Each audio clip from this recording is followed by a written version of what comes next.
ça pour briller, juste pour que les faits soient clairs. Y a des choses qu'on laisse passer, moi je préfère en parler sans colère. J'ai pas de masque, pas de drame, je prends le temps, je pèse chaque mot. Pas là pour pointer du doigt, mais pour comprendre ce qu'il y a derrière les mots. On m'appelle la sainte météorite, pas pour le style, juste pour l'impact. Quand les vérités tombent c'est rapide, pas d'artifice, pas de spectacle. Je vise juste, je vise droit. Ce que je dis, tu peux le voir. C'est pas du clash, c'est du constat. C'est pas la haine, c'est l'espoir.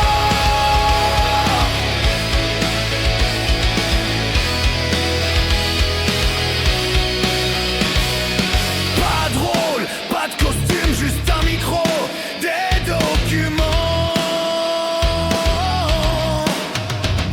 Le silence parfois ça consume, alors je parle calmement. Je suis pas meilleur qu'un autre, mais je peux pas rester sans voix. Quand certains se croient au-dessus des autres, je pose des faits puis voilà.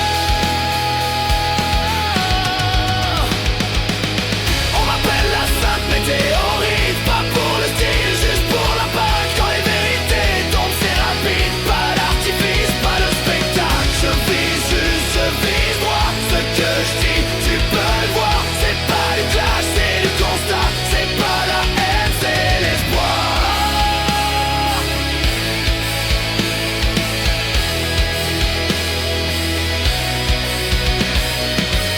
Je suis qu'une voix dans le bruit, mais parfois ça suffit. Pas là pour détruire, mais pour rappeler ce qu'on oublie.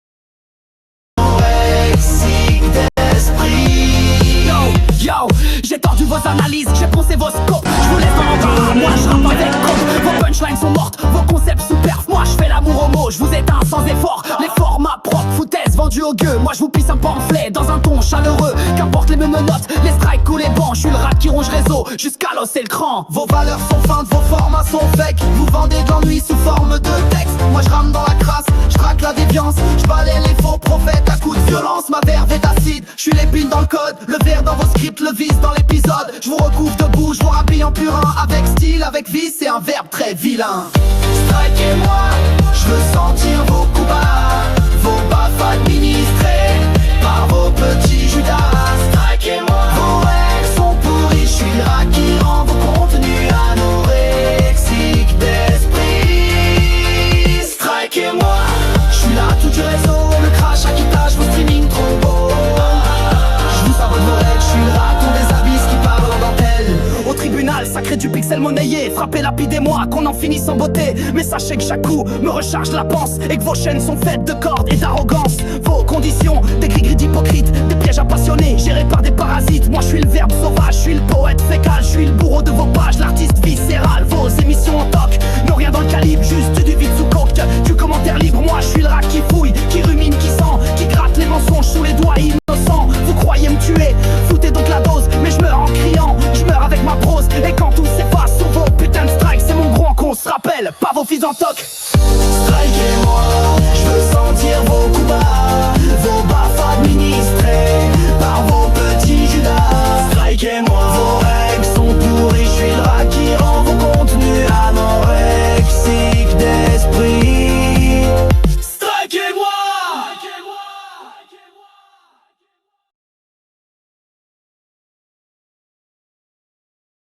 Ça se finit pile poil à l'heure.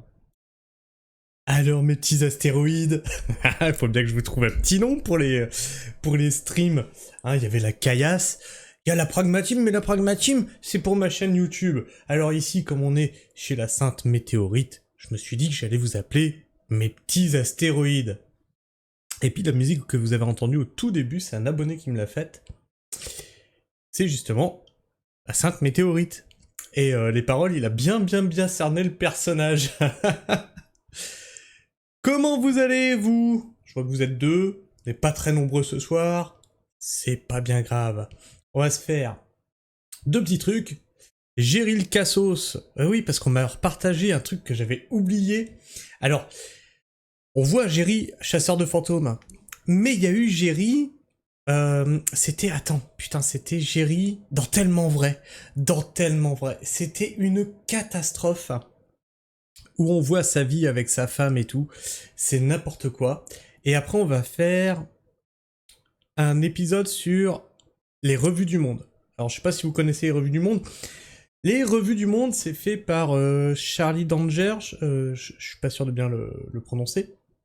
Et il y a un épisode que j'ai écouté aujourd'hui, là, qui date pas d'hier, hein, mais je me suis dit, il serait intéressant à traiter en live, c'est comment l'histoire se répète, et est-ce qu'on serait pas au bord de l'effondrement? Bah oui, parce que si l'histoire se répète, les empires se sont effondrés. Ah ah. Mais on va faire, tac, on va se mettre sur Géry, on va... Je vais vous mettre comme ça. On va récupérer ma caméra, parce que sinon, on va pas me voir, et quand même, c'est moi le plus intéressant, hein, du stream, quand même. Non, bah, faut pas déconner. Et vous dites rien dans le chat, bande de villes cretins. On va mettre ça comme ça. Hop, elle est passée où ma fenêtre? Elle est là. Voilà. Et on va partir sur Géry, sur Tellement Vrai. Enfin, Steve passe tout son temps à réaliser et diffuser des vidéos sur Internet.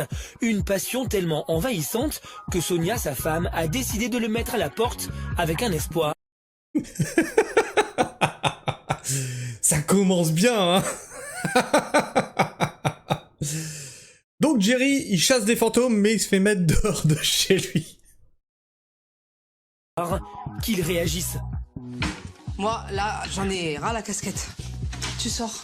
Non, je suis pas dehors. Tu sors. T'es sérieuse, hein? Je suis très sérieuse. Et c'est même pas la peine de revenir. Entre réalité et fiction, ils ne savent plus qui ils sont. Un documentaire Montagne Rouge. Au Lardin Saint-Lazare, près de Brive-la-Gaillarde, dans le sud de la France, c'est tous les jours le même rituel. Bon, Michoko, là, t'en es où? Hein? Je crois que je t'ai laissé assez de temps comme ça. Et la place de la femme. Oh, Géry. Géry le macho. Steve, Ouais, quoi que s'il y a? tes affaires, Mais s'il c'est te une plaît. vidéo, là. Sonia, 30 ans, mère au foyer, s'attelle aux tâches ménagères pendant que son compagnon, Steve, 27 ans, se consacre à la réalisation de vidéos maison destinées Le fameux plan bite. Putain. Non, Géry, pas toi. Pas maintenant. à une diffusion sur le web. Toi, t'es dans le mauvais drap, je crois, là, mon pauvre, hein? Non mais attends, mais attends, la caméra elle est là-bas, on est d'accord. Donc la caméra elle filme par là, on est d'accord. Donc la caméra elle filme son cul. Alors ça c'est ce qu'il devait faire avant Géry, chasseur de fantômes. Et si vous me trouvez les extraits de ça, sérieux on y réacte. Donc, tu vas m'expliquer à quelle heure tu as commencé tes conneries hier? Hein? Je suis quand même en train de te parler, là, Michoko. Eh Steve, baisse d'un ton là, les voisins. Adolescent confirmé, le Oh jeune là homme là nourrit là une là passion là débordante pour les vidéos défis après avoir vu celles de ses prédécesseurs, François Lambrouille ou Rémi Gaillard. Vivant de petits boulots d'intérim, Steve ne rêve que de gloire.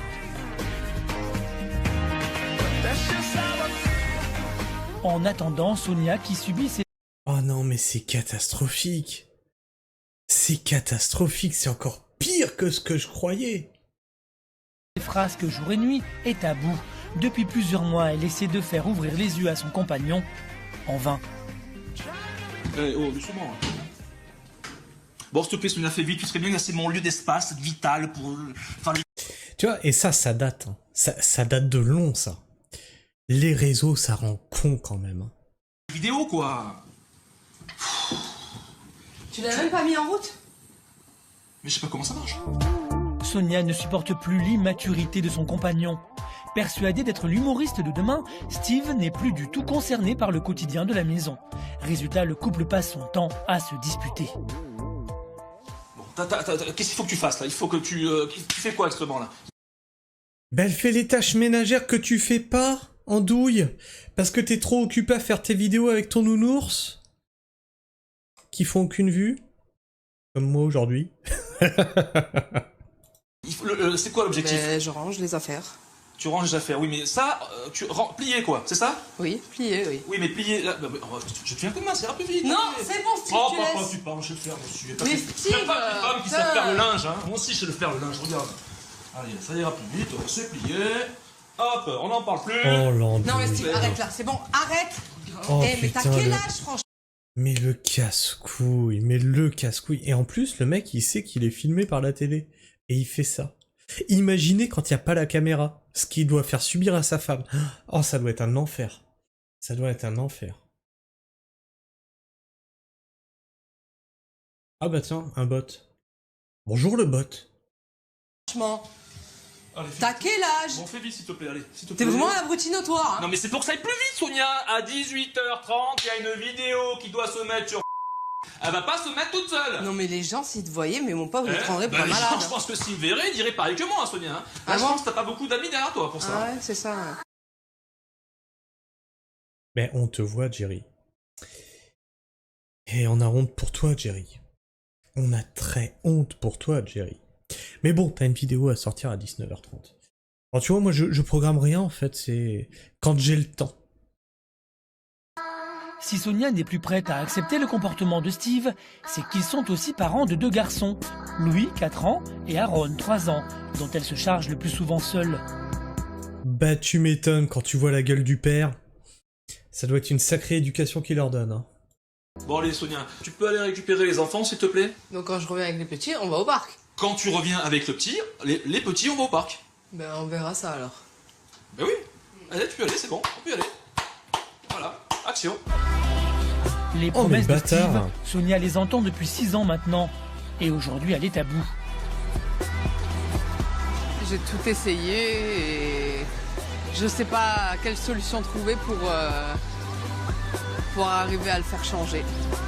Parce que il faut qu'il grandisse.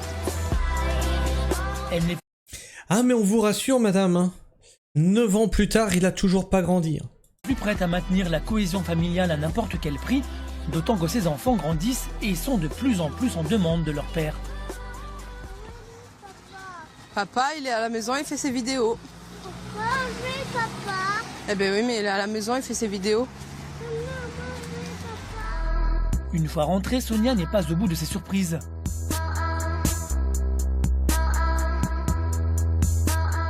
Soso, t'as vu mon fil là pour le caméscope là? Steve, là je Pour plaisante plus, transférer maintenant. les fichiers. Steve, Ouais. je rigole plus maintenant. De Là quoi c'est plus possible. Pourquoi? Parce que les petits, c'est bon. Tu viens t'en occuper, on va au parc. Eh Tu viens. Mais j'ai pour deux. Je dis ça. Non, maintenant. 2 secondes. Non, écoute-moi. Ouais. Maintenant, ça suffit. Pourquoi? C'est où tu viens m'aider avec les petits maintenant. D'accord, Ou alors d'accord, tu ouais. sors et tu fais comme tu veux. Mais je comprends pas. Non, non. Sérieux, il le fait exprès parce qu'il y a la caméra. C'est pas possible autrement. T'as l'impression qu'il joue un rôle là. Parce que s'il est comme ça dans la vie de tous les jours, mais c'est pas possible, c'est infernal. Mais c'est infernal.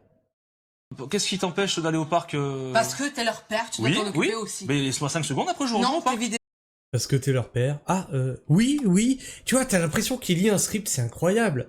C'est incroyable. c'est pour plus tard. Parce J'en que- ai marre d'avoir un gamin chez moi. Mais je suis pas un gamin, Sonia. Si, Écoute, t'es un gamin. j'essaie de m'en sortir, de nous faire en sortir tous quoi. Les petits, toi, tout le monde quoi. Eh ben oui. Steve, C'est du boulot. on y va. Attends. Bon, c'est bon, de toute façon, je laisse tomber, parce que ça changera jamais avec toi. C'est toujours pareil, tes vidéos, et nous, on n'a rien. Encore une fois, Sonia partira seule avec ses enfants. Les garçons, on va au parc? Oui? Bon, tu viens pas, t'es sûr? Bon, laisse-moi 5 minutes, hein, on se rejoint au parc. Oh, laisse tomber. Ça changera jamais. Allez, viens, mon chéri. Viens, mon cœur. Parce qu'il fait ses vidéos. Sonia supportera-t-elle encore longtemps le comportement enfantin de son compagnon? Je me suis pris la pluie pour les petits. Regarde, je suis trempée des pieds à la tête et toi, tu te fais dans tes vidéos? Au fait, Steve est-il prêt à abandonner ses rêves d'enfant pour le bonheur familial? bah allez, ouvre-moi là. Non, Je vais te faire un tu t'en café. vas. Allez. Le couple a-t-il réellement un avenir? Pour moi, c'est Non. mort. Un nouveau jour se lève au Lardin Saint-Lazare, près de Brive-la-Gaillarde. Toute la maisonnette est déjà réveillée, sauf Steve, qui dort encore. Le père de famille passe ses nuits à confectionner des vidéos absurdes destinées au web. C'est une nouvelle fois seule que Sonia doit affronter les tâches du quotidien.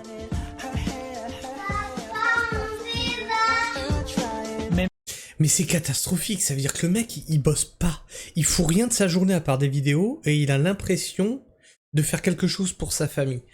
Mais c'est incroyable, mais qu'est-ce que... Enfin, au bout d'un moment, le cerveau, il est foutu comment chez lui? Même si Aaron et Louis, leurs deux jeunes garçons, ne voient pas cela du même œil. Oh chérie, tu vas à l'école? Ouais, mais tu vas parler que dans ta voiture. Attends, tu vas pas te C'est maman lever? qui va vous amener? Oh c'est non. toi, tu vas dans ta voiture. C'est moi qui vais dans ma voiture? Ouais. Mais je peux pas ce matin, mon chéri, j'ai un montage à finir. Non, il se fout de la gueule du monde, là. Non, il se fout de la gueule du monde, là. Non, c'est pas possible. Non. Non, c'est pas possible. Parce que ton montage, tu peux pas le faire à un autre moment. T'as toute la journée devant toi. Pour la vidéo que j'ai fait hier. Pourquoi? Et parce que... Pourquoi tu vas rigoler? Eh oui, c'est pour faire rigoler les gens. Fais-le Allez, on y va, c'est l'heure. Eh Soso, tu peux les amener s'il te plaît? Là, je dois finir mon montage, moi.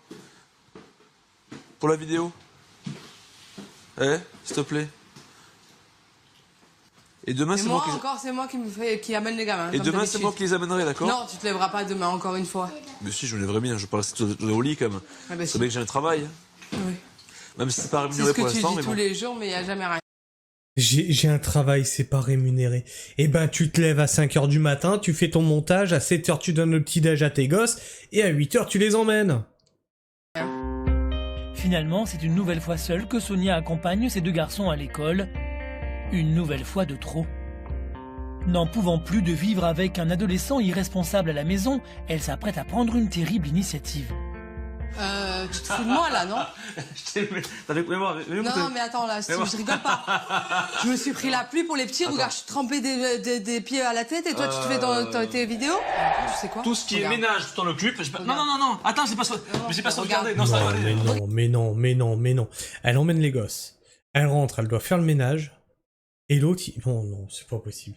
Non, mais c'est pas possible. On le connaissait en tant que chasseur de fantômes.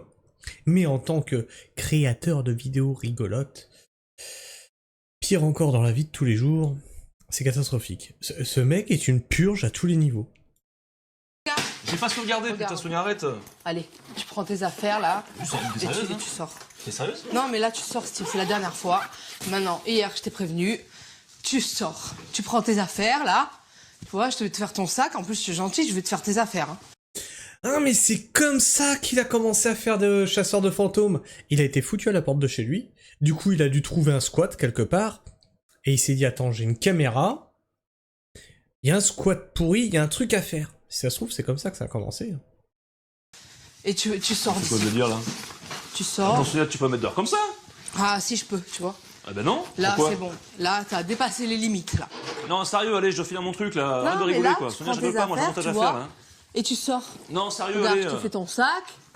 Mais j'ai pas... Non, mais là, franchement, madame, c'est la best décision ever. Vraiment, la meilleure décision que t'auras fait de ta vie. Mon montage Tu dehors, mets tes Sonia. cravates, Je vais aller tes chez qui, slips, moi? tout. Je connais Tu personne. te débrouilles.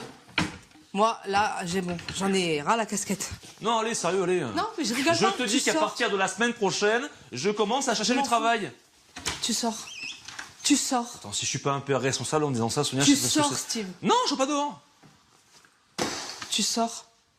T'es sérieuse, hein? Je suis très sérieuse. Écoute, Et c'est même pas la peine de revenir. Hein. Écoute, Sonia, attends, j'oublie un truc. T'es sérieuse, hein? Ok. D'où on a vu qu'on mettait les gens dehors, alors je suis chez moi, quoi. Hein. Steve, tu sors d'ici. Je sors. Attends, bouge pas, tu vois. Ah ouais? Ok, ça marche. Tu vas faire tes bêtises ailleurs, là. Mais t'inquiète pas. Hein. Et tu vas voir si tu vas y Dis-lui au rester. revoir. Tu vas voir, t'inquiète. Ah mais je te dis au revoir volontiers. Ouais, c'est ça. Ouais. Volontiers, je te dis au revoir. Allez, ciao. On fout les gens Ferme dehors la clé, comme ça, ferme la mais, clé, ferme la pas clé. où, là. Tu es chez moi, Sonia, aussi, ici, là. Hein. Oh. Ben c'est bien, mais il faudrait peut-être que tu grandisses un peu. Comment ça, grandir? Mais j'ai un métier, Sonia, je suis désolé, hein. Oui, tu parles de... Non, ce que je fais là, c'est pas un métier, non. Ah non, pas du tout. Ah non, non, ça c'est pas un métier. un métier. Ah bah oui. Bah allez, ouvre-moi, là. Non, Je vais te faire un tu t'en café. vas. Allez. Ouvre. Tu t'en vas. Un métier, c'est censé te rémunérer. Tu vois, ok, tu t'installes en auto-entreprise, tu te rémunères et tu payes des charges. Tu as aucun revenu, c'est pas un métier. C'est un passe-temps, c'est un hobby à la rigueur. Bon, t'es sûr? Ah, sûr et certaine. Bon, ok, ça marche. Là, il faut qu'il grandisse parce que moi, j'en ai marre. Je me capte toute seule. Lui, il fait rien. C'est bon, quoi. Je suis pas une esclave. Hein. Lui, c'est bien beau de jouer, mais moi, genre, je joue pas. J'ai 2 enfants. Ça suffit. Ça suffit, ça suffit, ça suffit.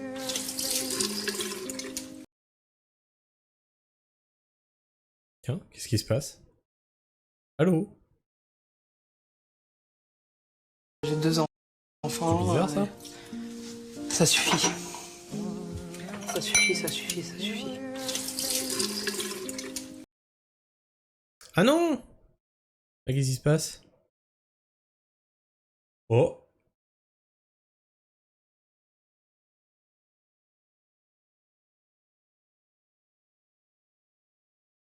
Et pourquoi on a perdu le truc? Attendez, bougez pas, j'essaie de réparer.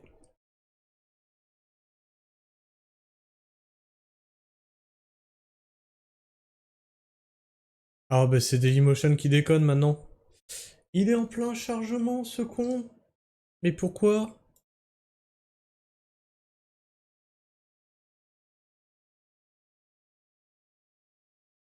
Oh, le site de la mort. Il est comme ça. Putain. C'est français, messieurs, dames. C'est français. Alors, est-ce qu'on va réussir à le charger?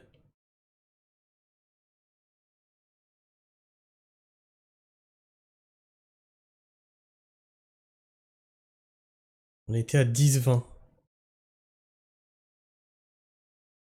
Non, mais il se fout de ma gueule. Enfin, Steve passe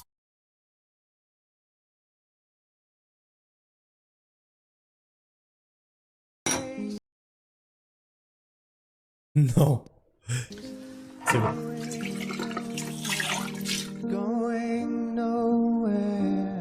Mais...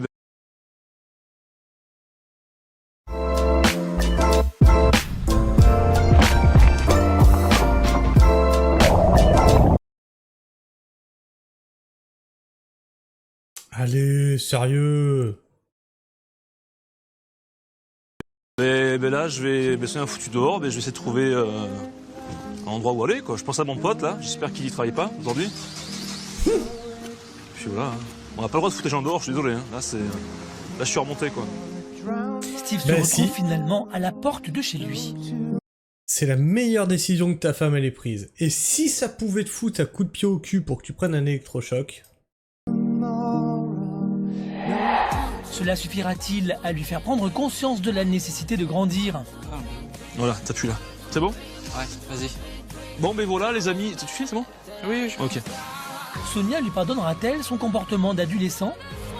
Tu m'as fait du mal à moi, tu m'as fait du mal à mes enfants, t'as trop fait de mal à tout le monde.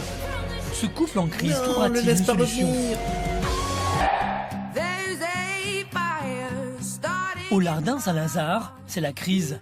Après 6 ans de vie commune, fatigué des enfantillages de son compagnon Steve, qui passe ses journées à réaliser des vidéos défis, Merde. Sonia a décidé de le mettre à la porte. Tu sors, Steve. Non, je suis pas dehors. Tu sors. C'est Et chez tu son sais ami quoi, en vrai, sa femme, elle aurait dû poser une caméra, rediffuser en stream le comportement de son mari. Je suis sûr qu'elle, elle aurait fait des vues. Maxime que Steve a trouvé refuge. Ah, C'est ça va cette mouche là. Bah pas trop, sont bien foutus dehors là. Bon, monte, bien expliqué. Merci. Mais Steve, fidèle à lui-même, ne semble pas prendre réellement conscience de la crise que traverse son couple. Bon, Maxime, encore merci franchement. Hein. Sans toi, je sais pas comment j'aurais fait, sérieux. Hein. Le canapé, là, vas-y. Merci beaucoup, Maxime. Franchement, non mais t'es mon gars. Alors de deux choses l'une. Soit c'est scénarisé, soit Maxime il a l'habitude. Ça a l'air tellement une mise en scène ce truc là. Et au fait, Maxime, qu'est-ce qu'on mange dans la soirée? Ouais, il se fout de la gueule Ça du fait monde. beau, Non, non, non. Si c'est pas une mise en scène, le mec tu le fous dehors.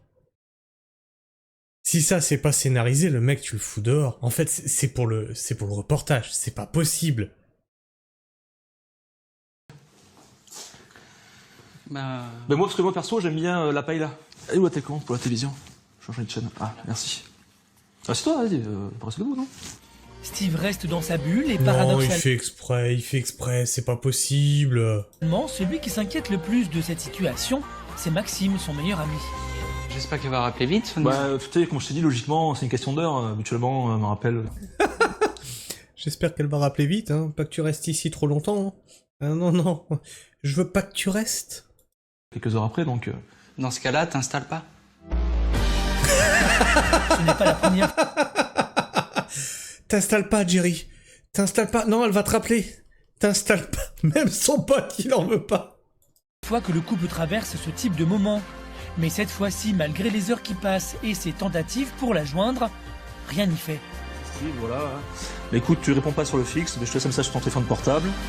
Sonia est bien décidée à ne pas céder. Et ce, malgré l'insistance de Steve.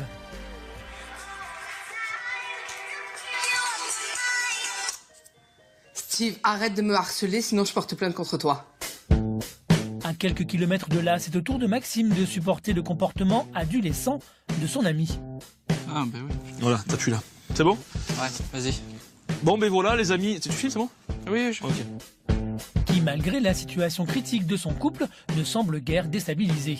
Si le cadre a changé, son comportement, Mais c'est lui, une reste catastrophe. le même. Oui, mais je fais tout dedans. Mais on est chez toi, Maxime. Ça, Mais ça, oui, c'est mais- chez moi, je ferai chez moi, enfin je ferai les choses qu'il faut. Je quoi. t'héberge, tu peux aider quand même. Mais si tu me demandes pas, je peux pas aider, Maxime. Moi, je veux bien aider, c'est quand même normal, mais si tu me dis rien. Regarde, c'est même moi qui t'ai demandé de me filmer. Je veux dire, normalement, voilà, tu pourrais proposer aussi des fois. Non. Mais je t'ai proposé de filmer. Tu vois, c'est moi qui dois te demander. Non, c'est une catastrophe. S'il est vraiment comme ça. Non, mais le mec, il va finir seul. C'est pas possible. Faut vraiment que tu retournes chez Sonia.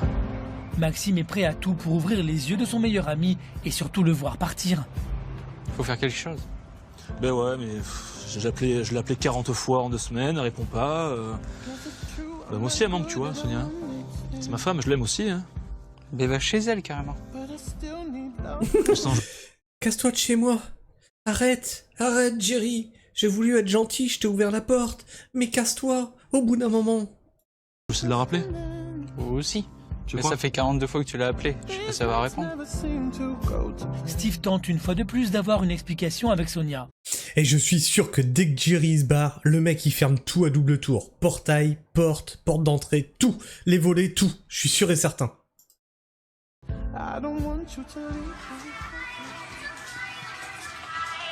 Pourquoi elle répond pas?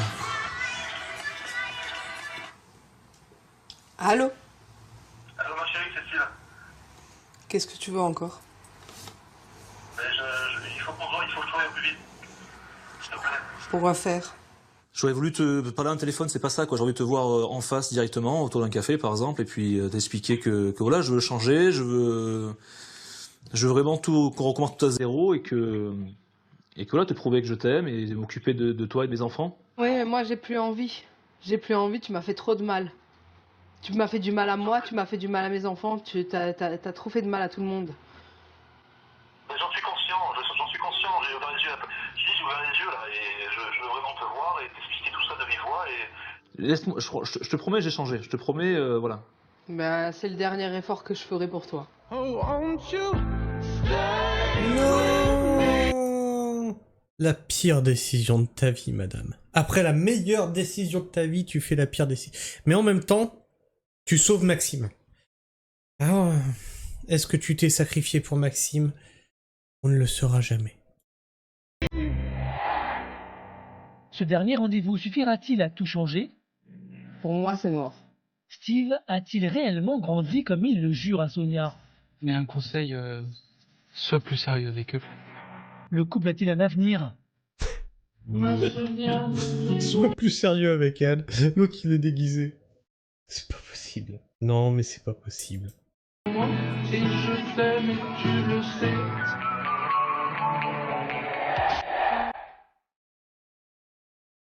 Au Lardin Saint-Lazare, c'est l'heure des bonnes résolutions.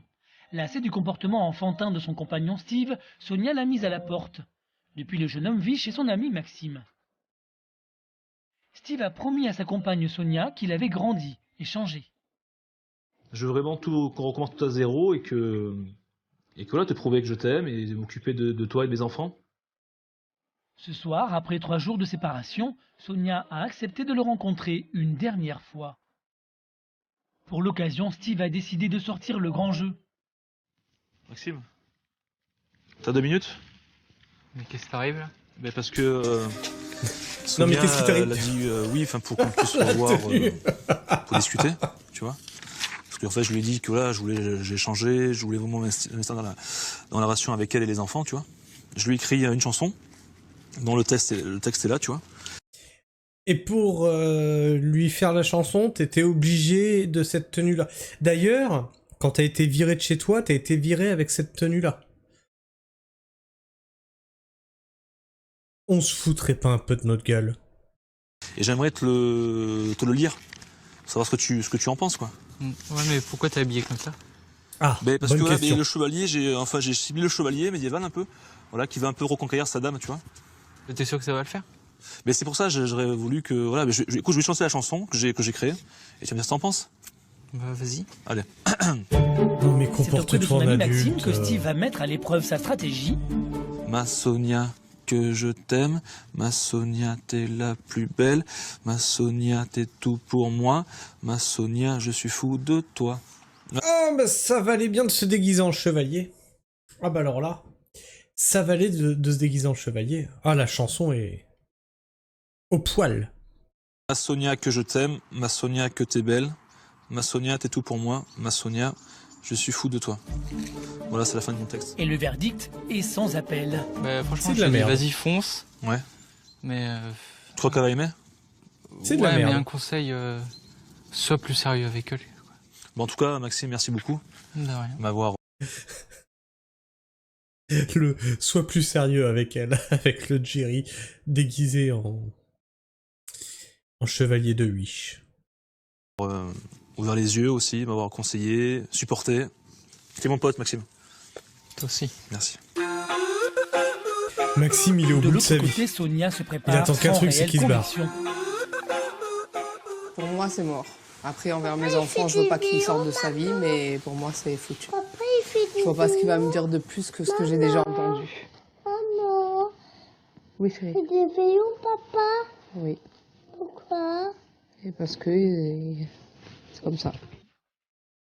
Le rendez-vous a été fixé dans un café du centre-ville où se joue un concert de musique. Sonia est la première arrivée et ne se doute pas de la surprise que Steve lui prépare en coulisses. Bon, ben voilà, Sonia, je voulais te dire à quel point je suis fou.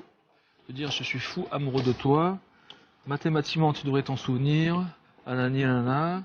Allez, c'est parti.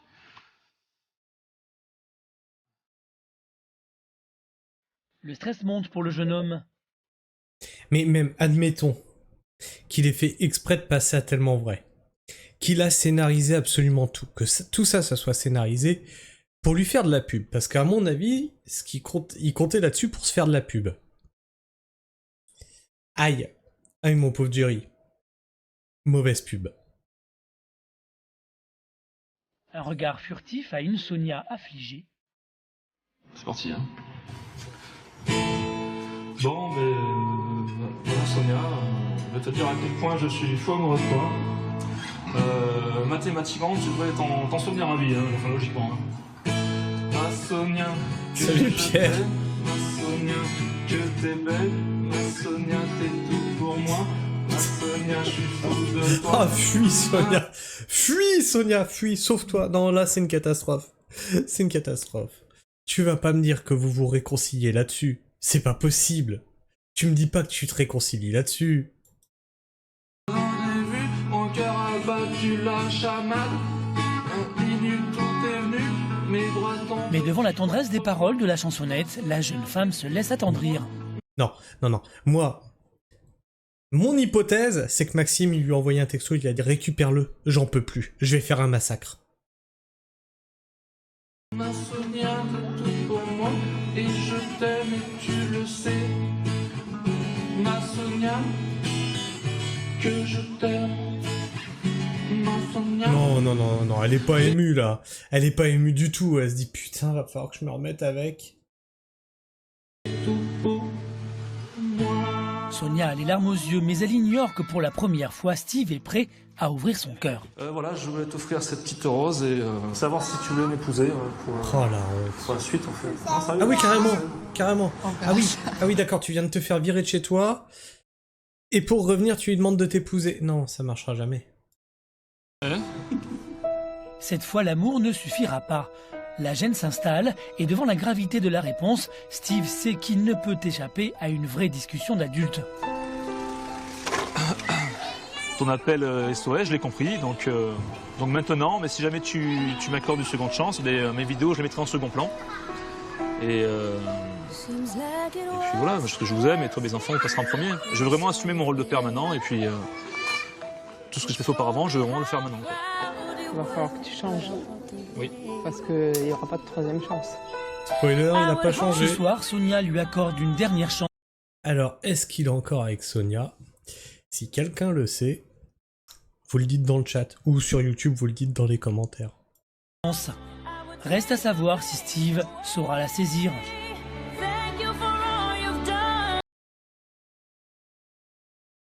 Catastrophique. Attends, on va essayer de faire en sorte qu'il n'y a rien qui se lance derrière. Et on va passer sur les revues du monde. Alors, les revues du monde, c'est l'histoire se répète. Et donc, comment ça va finir? Parce qu'il y a une vraie science derrière tout ça. C'est que comme l'histoire est cyclique, est-ce qu'on n'est pas sur une fin d'empire occidental? Est-ce qu'on n'est pas à 2 doigts de l'effondrement total? Ça veut dire que de toute façon... Cet épisode et mes cheveux dans cet épisode ont été sponsorisés par Luxéol. Je vous en reparle plus en fin de vidéo.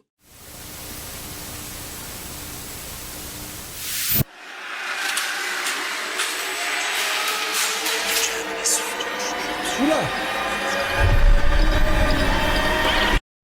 Attends, attention Twitch, je valide pas tout ce qui se passe à l'écran. Nous sommes en guerre. Et si je vous disais que tout ce qu'on est en train de vivre actuellement, c'est déjà produit, que l'histoire suivrait un cycle, un rythme immuable, que les grandes crises, les montées en puissance, les effondrements, tout ça, c'était écrit d'avance. C'est une théorie qui revient sans cesse.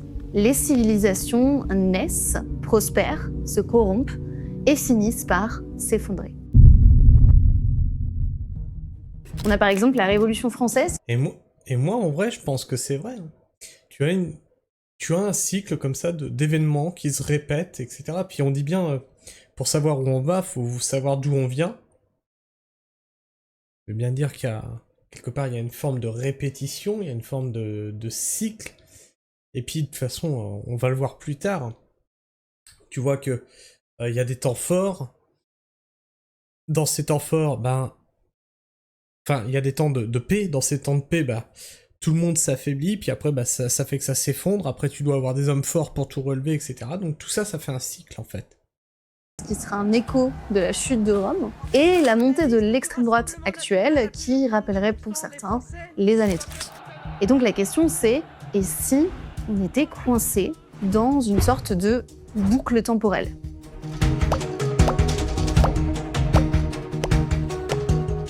C'est en tout cas ce que pensent certains historiens et théoriciens. On a Toynbee, Turchin, Strauss-Howe, tous décrivent l'histoire comme une sorte de grande mécanique avec ses répétitions, ses crises cycliques et ses points de rupture inévitables. Et depuis plusieurs années, surtout ces derniers mois, on observe en Europe, et encore plus aux États-Unis, un phénomène que vous n'avez pas pu ignorer. L'extrême droite est en train de triompher partout à travers le monde. Trump, Milei, Orban, Meloni. Je signerai des décrets. Et pour Trump et pour Meloni, ça se passe pas comme les électeurs ils avaient prévu, hein. Pour exclure les transgenres de l'armée. They're eating the dogs. Les People that came in. Les Français ce n'est pas du viennent tout de nous accorder l'idée qu'a voulu colporter l'AFD, notamment à travers une... Ah oui, et il y a eu ça aussi. Thank you.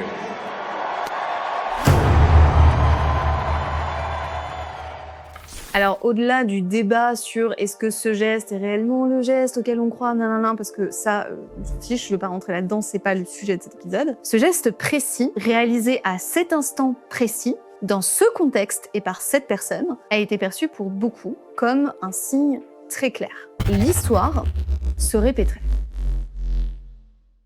Pour certains observateurs, tous ces événements, mis bout à bout, ont des similitudes avec d'autres périodes de l'histoire. Et je sais pas, parce que si tu prends les extrêmes qui sont en train de monter en Europe, etc., de l'autre côté, tu as justement l'Europe qui fait de l'ingérence dans les élections des pays. Donc au final, qui est extrême ? Les pays qui font leur vote démocratiquement ou l'Europe qui veut mettre en place des personnalités qui sont favorables à l'Union européenne. Pose la question. l'idée que les événements suivraient des cycles comme ça ne date pas d'hier. Dès l'Antiquité, de nombreux penseurs ont cherché à identifier des schémas récurrents dans l'évolution des sociétés humaines. Et donc pour certains, on serait dans la nouvelle boucle d'un cycle continu qui se répète en permanence. C'est notamment la thèse de Peter Turchin, un anthropologue et biologiste américain. Selon lui, l'histoire alternerait entre phases de prospérité et de crise tous les 50 à environ 100 ans. Dans son livre, il développe cette idée en observant des cycles de montée et de déclin des élites, de tensions sociales ou alors encore des crises économiques. Mais il se contente pas seulement d'exposer sa théorie, il tente carrément de prédire ces cycles. Comment ? Eh bien, grâce à la cliodynamique, qui est une discipline qu'il a lui-même mis au point, et qui combine histoire, modélisation mathématique du monde et analyse de données pour essayer d'anticiper tous les grands bouleversements à venir. Et donc, il a... C'est scientifique !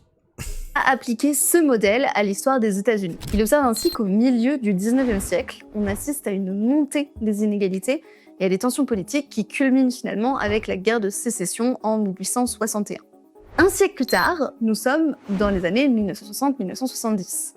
C'est la lutte pour les droits civiques, c'est la guerre du Vietnam et les assassinats de figures majeures comme par exemple Martin Luther King et évidemment Kennedy. Une autre phase de crise donc.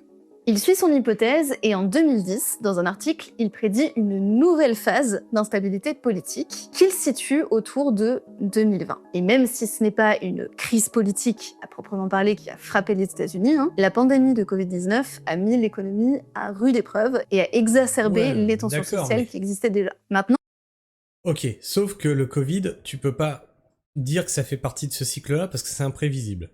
C'est pas un truc sociétal. N'empêche que le Covid a empêché un truc sociétal. C'était les gilets jaunes. Ça a mis un grand coup de frein aux gilets jaunes. Salut Luffy, bienvenue. On peut également appliquer cette grille de lecture à l'histoire française et à l'histoire européenne. Si on part de 1789, on a bien sûr la Révolution française pendant laquelle la monarchie implose. Environ 50 ans plus tard, nous sommes en 1848 et on assiste à quoi ? À une nouvelle révolution qui met fin, cette fois-ci, à la monarchie de Juillet. La même année, le printemps des peuples embrase l'Europe. Et moins de 70 ans plus tard, on a, badadoum, la Première Guerre mondiale. Face à ces répétitions pour le moins étonnantes, une question se pose. Si les crises... Oui, mais la Seconde Guerre mondiale est intervenue 30 ans plus tard, donc ça met à mal la théorie. C'est pas tous les 50 ans, c'est pas aussi bien réglé que ça. Et les révoltes reviennent à intervalles réguliers comme ça, sommes-nous aujourd'hui à l'aube d'un nouveau basculement de notre histoire ? In an interview he gave shortly before his death in 1987, when populism was in its infancy, Levy warned that a new fascism might arrive. Ah merde, attendez. Ah, si vous voyez pas les sous-titres, pour ceux qui parlent pas anglais, ça va être compliqué. In an interview he gave shortly before his death in 1987, when populism was in its infancy, Levy warned that a new fascism might arise, walking on tiptoe and calling itself by another name. Donald Trump is a fascist. Do you think Et le pire, c'est que tout ça, toutes ces phrases qui disent « Oui, on est dans du fascisme, tel machin, telle figure, c'est une figure du fascisme, etc. » En fait, ça renforce ça.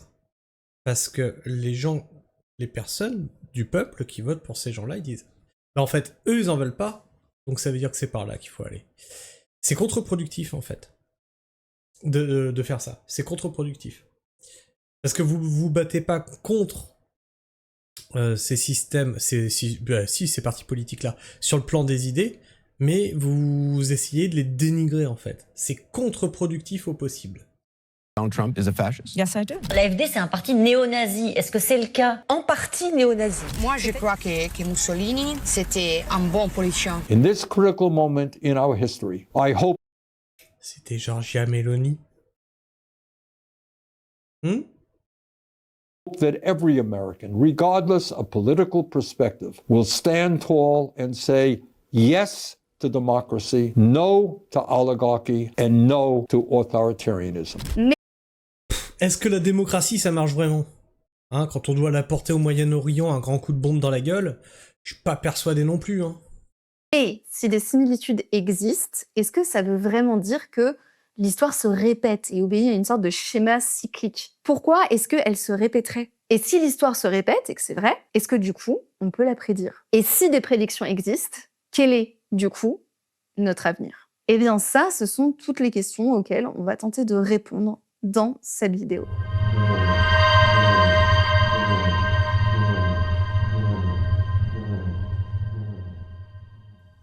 La conception cyclique de l'histoire date d'il y a vraiment très longtemps. Vraiment très longtemps. Souvenez-vous de ma vidéo sur le calendrier Maya et la notion de Baktun, ce cycle temporel de 394 ans précisément, qui a bien failli tous nous détruire en 2012 avec la fin du monde. En Grèce antique, des philosophes pré-socratiques, comme par exemple les stoïciens, pensaient que l'univers naissait, mourait dans une sorte de conflagration universelle, et renaîtrait comme ça, selon le principe de l'éternel retour. Plus près de nous, des philosophes comme par exemple Hegel et Marx ont aussi exploré cette idée. Et d'ailleurs, Marx ouvre le 18 Brumaire de Louis-Napoléon avec cette phrase qui est devenue légendaire. À savoir, il dit « Hegel remarque quelque part que tous les grands faits et les grands personnages de l'histoire universelle adviennent pour ainsi dire deux fois. Il a oublié d'ajouter la première fois comme tragédie et la seconde fois comme farce. » Et alors pour ceux qui n'auraient pas compris, c'était bien évidemment un tacle bien senti à Napoléon III, qui n'est pour Marx qu'une mauvaise copie de son illustre oncle. Et quand on regarde certains événements contemporains, difficile de ne pas y voir un écho. Tu vois, imagine un monde où il n'y aurait pas eu le coco. Comment ça se serait fini la révolte des Gilets jaunes? Parce que pour de vrai, ce qui a mis un frein, ce qui a mis un stop à cette révolte-là, c'est le coco. Il y a peut-être une timeline où Macron n'est plus au pouvoir. Peut-être. Du côté des historiens, on a Arnold Toynbee, qui est un penseur britannique du XXe siècle. Il a passé sa vie à analyser le destin des grandes civilisations. Dans son énorme ouvrage colossal en 12 volumes, une étude de l'histoire, il identifie 4 phases qui reviennent systématiquement. Naissance, croissance, effondrement et désagrégation. Selon lui... Et donc nous, on en est où là? Naissance? Croissance? Ou effondrement? Pour moi, là, on est à la fin de la croissance. D'ailleurs, les politiques le disent eux-mêmes. C'est la fin de l'abondance. Donc on est sur l'effondrement. Chaque civilisation apparaît en réponse à un défi. Si elle parvient à le surmonter, elle prospère. Mais si elle échoue, c'est la chute. Alors prenons un exemple évident avec la Révolution française. Pendant des siècles, la France a vécu sous un régime monarchique avec à son apogée qui était sous Louis XIV, vous connaissez. Mais au XVIIIe siècle, le modèle craque. La noblesse et le roi accumulent des privilèges, pendant que le peuple s'effondre sous les impôts et la misère. Oh tiens, c'est pas sans rappeler quelque chose. On est en train de revivre la même chose. Hein. Moi je le dis souvent, en fait on n'a jamais quitté la monarchie. Hein. En fait on a toujours des petits monarques qui nous dirigent. Hein. C'est toujours des privilèges d'un côté et ceux qui payent de l'autre. Du coup, 1789, réponse radicale au défi. L'Ancien Régime est renversé. Et selon Toynbee, cette mutation brutale n'est pas du tout une anomalie. C'est un schéma récurrent. Il existe aussi une autre théorie qui pousse encore plus loin l'idée de récurrence historique. C'est la théorie générationnelle de Strauss-Howe. Selon cette théorie, les grandes crises mondiales reviendraient tous les 80 à 100 ans, soit à peu près le temps d'une vie humaine. Ce qui veut dire que lorsque l'on meurt, les générations suivantes sont condamnées quelque part à revivre les mêmes situations, même si on essaye d'apprendre de nos erreurs. Et donc, selon tous ces penseurs, à l'intérieur de chaque cycle, on aurait grosso modo 4 grandes phases. La croissance, qui serait une période de stabilité et de prospérité après une grande crise majeure, comme par exemple les 30 Glorieuses après la Seconde Guerre mondiale. L'éveil, Alors, attends. Luffy nous dit, il y a bien toujours des seigneurs et un roi, en soi, juste comme ils ont élu, pour certains d'entre eux, on se dit qu'on les a choisis. Et encore, a-t-on vraiment le choix? A-t-on vraiment le choix? Parce que quand tu vois, ils décident entre eux qui va être présenté pour être élu par le peuple. Donc, on n'a pas vraiment une figure qui vient du peuple qui peut vraiment se présenter. Ça coûte beaucoup trop cher, en fait, une campagne électorale. Après, en soi, ils influencent bien assez pour qu'on les choisisse eux plutôt que d'autres. Oui, puis voilà, puis t'as des grandes campagnes d'influence, etc. Est-ce qu'un jour on aura un influenceur genre Squeezie, genre JDG, genre tu vois, qui va se présenter? Parce qu'au bout d'un moment, comme tu dis, hein, y a le côté influence. Imagine un mec avec des millions et des millions de followers, ben ça se tente en fait. Hein. Période de contestation et de remise en question des institutions, donc par exemple les mouvements sociaux des années 1960 à 1970, le dénouement, une phase de polarisation et de déclin de la confiance dans les institutions, donc par exemple la montée des tensions politiques des années 1980 à 2000, et enfin, climax, la crise, un moment de rupture profonde où l'ordre ancien s'effondre avant qu'un nouveau cycle ne recommence. Par exemple, la Grande Dépression suivie de la Seconde Guerre mondiale. D'après cette théorie, nous serions actuellement dans une phase de crise, et donc à un tournant marqué par des tensions géopolitiques accrues, une défiance envers les institutions et des bouleversements économiques. Donc on serait à peu près au même stade au niveau des phases que exactement il y a un siècle environ. Et qu'est-ce qui s'est passé il y a un siècle? La montée du fascisme. Pour l'historien Pascal Blanchard, il existe des similitudes assez importantes entre l'émergence des mouvements extrémistes aujourd'hui et la montée du fascisme en Europe un siècle plus tôt. Selon lui, on retrouve exactement les mêmes éléments propices à cette montée des extrêmes, à savoir une crise économique, la montée des inégalités, la défiance envers les institutions démocratiques et la propagation de discours nationalistes et xénophobes. La seule différence... Après, est-ce qu'on peut vraiment en vouloir aux gens qui votent ça? Je veux dire, c'est le terreau. Voilà, justement, le fait qu'on est dans la misère, qu'on est dans la merde, on n'arrive pas à finir nos fins de mois, qu'on n'arrive pas à bouffer, etc. C'est le terreau idéal pour ce genre de parti politique. Hein. C'est le terreau idéal. Il n'y a rien qui va. Donc il faut forcément un coupable. À une époque, c'était les... Voilà, c'est ce qu'on finit dans les camps. Hein. Avec le siècle dernier, réside dans l'ennemi désigné. Dans les années 30, c'était les juifs et les communistes. Aujourd'hui, l'ennemi public, c'est davantage, par exemple, les musulmans, les migrants, les clandestins, etc. etc. Ben justement, là, je sais pas, je suis pas persuadé. J'ai l'impression que c'est en train de redevenir les juifs, moi. Je sais pas, mais... Ouais, peut-être il y a 5 ans encore, t'aurais pu dire ça, ouais, l'ennemi désigné, c'est les musulmans, machin et tout. Aujourd'hui, j'ai l'impression que c'est en train de se retourner, hein, sous couvert de sionisme, etc., etc. J'ai l'impression que les coupables redeviennent les mêmes. Alors attention, hein, je défends pas ce que fait Israël, hein, Israël fait carrément de la merde. Mais de là à taper sur tous les juifs partout en France et dans tous les pays, non, ils sont pas responsables de ce que les abrutis là-bas ils font. Ça partout d'ailleurs, c'est pas que la France, c'est en Europe, c'est aux États-Unis, etc. On peut facilement trouver d'autres exemples qui attestent la théorie de Strauss-Howe. Ainsi, la Grande Dépression aurait été remplacée par les crises financières de 2008 et 2023. Ah oui, pour celles et ceux qui n'avaient pas suivi, mais il y a bien eu une crise financière il y a 2 ans. Et on pourrait même se demander si on n'est pas face à une 3e guerre mondiale qui se profile doucement à l'horizon. C'est pas complètement complotiste de dire ça. Avec la guerre en Ukraine, les conflits au Proche-Orient et à Taïwan, si ça se trouve, en fait, on est déjà dedans. Juste, on est au début, quoi. En tout cas, c'est ce que pensent certains. Non, mais clairement, on est au début. Tu vois que ça a commencé à péter en Ukraine, en Russie, etc. Alors ça, on l'avait annoncé, c'était clairement, c'était prévisible.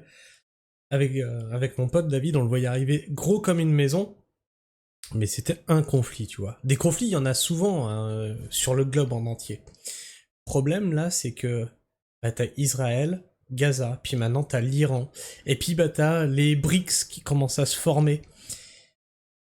Et t'as Trump qui était en bon terme avec Poutine, qui commence à dire maintenant si tu bouges une oreille, je vais t'atomiser la gueule. Ah, ça commence à s'accélérer quand même sacrément.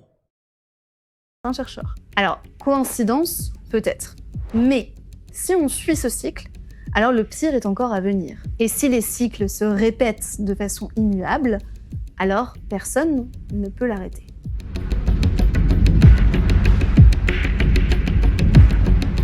Un autre historien, John Bagot Glubb, a tenté justement de mesurer la durée de vie des grands empires. Dans Le sort des empires, il observe un schéma frappant. Les empires durent en moyenne 250 ans avant de s'effondrer. L'Empire grec, c'est de 331 à 100 avant Jésus-Christ, donc 231 ans. On a la République romaine, de 260 à 27 avant Jésus-Christ, donc pareil, 233 ans. L'Empire ottoman, de 1320 à 1570, donc même chose, 250 ans tout pile. Et là, vous pourriez me dire, oui, mais il y a eu des civilisations, comme la civilisation égyptienne, elle a duré 3000 ans, donc non, ça la théorie tient pas. Alors oui, mais vous avez raison. Mais la civilisation égyptienne, elle est divisée à l'intérieur en empires. Vous savez, on a l'Ancien Empire, le Moyen Empire, le Nouvel Empire, tout ça. Et en fait, pourquoi est-ce qu'il y a des empires à l'intérieur? C'est parce que chaque période d'empire est coupée par ce qu'on appelle une période intermédiaire, qui est souvent une période de conflit hyper intense qui mène justement vers un changement d'empire. Et chacun de ces empires durait en moyenne 300 ans. 300 ans.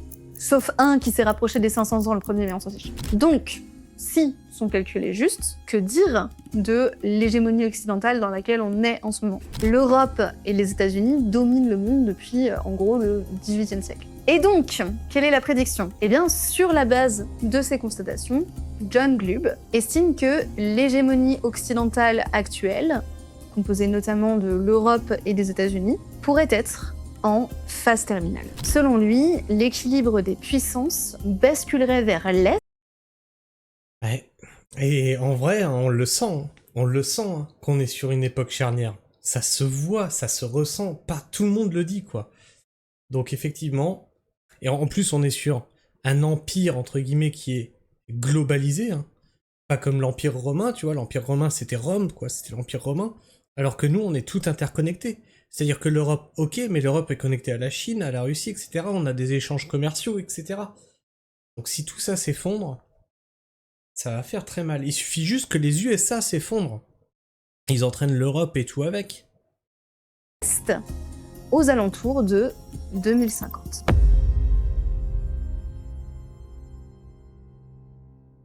Bon, si on en revient un petit peu à nos moutons, on l'a dit un petit peu plus tôt, mais certains chercheurs et spécialistes observent une montée du fascisme dans le monde actuellement. On peut alors faire un parallèle avec le passé. Il s'est écoulé 21 ans entre la prise de pouvoir de Mussolini en Italie et sa chute en 1943, alors que la Seconde Guerre mondiale battait son plein. Nous sommes actuellement en 2025. Donc je vous laisse faire le calcul.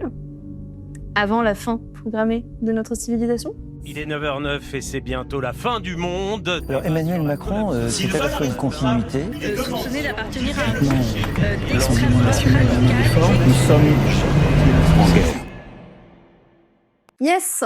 Du coup, tout ça, c'est super badant. Waouh! Sauf que, voyez-vous, dans tout ce que je vous ai dit depuis le début, dans tout ce que je vous ai raconté, il y a un problème. C'est qu'on adore les patterns.